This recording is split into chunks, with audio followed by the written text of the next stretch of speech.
నంద్యాల పట్టణంలోని two town police స్టేషన్కు కూతవేటు దూరంలో ఉన్న సుద్దులపేటలో దారుణ ఘటన చోటు చేసుకుంది. ట్రైలర్ పని చేసే వెంకటేశ్వర్లను భార్య మమత కత్తెరతో పొడిచి హతమార్చింది. భర్త హత్యకు కారణం భార్య అక్రమ సంబంధమేనని బంధువులు ఆరోపిస్తున్నారు. మృతుడిని పోస్టుమార్టం నిమిత్తం నంద్యాల సర్వజన ఆసుపత్రికి తరలించారు. సంఘటనా స్థలానికి చేరుకున్న పోలీసులు వివరాలను సేకరిస్తున్నారు.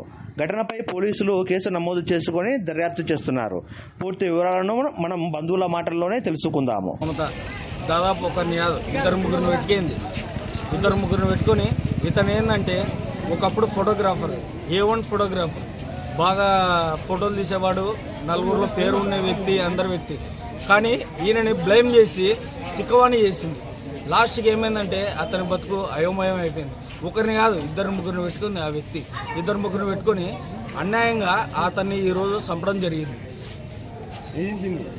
అసలు ఈరోజు కాదు, ఆయన గాన గుండు కొట్టామంటే దాదాపు 10-15 బొక్కలు ఆయన గుండెలో ఉంటాయి ఈజీగా.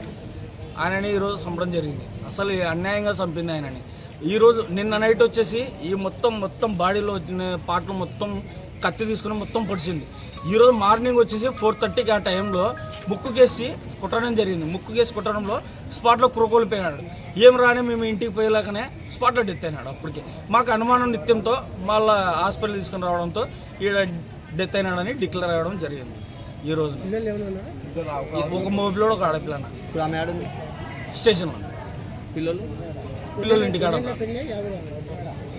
ఆమెది వచ్చేసి మన నందికోటూరు పక్కన బిజినంలో ఉంది కదా, బిజినంలో గ్రామం ఆయనది. వీనదైతే నంద్యాలనే, నేటివ్ అయితే నంద్యాలనే అయినది. 25 సంవత్సరాలు అవుతున్నారు. కేసు పెట్టినాము సార్, కేసు పెట్టినాము. 42 సార్.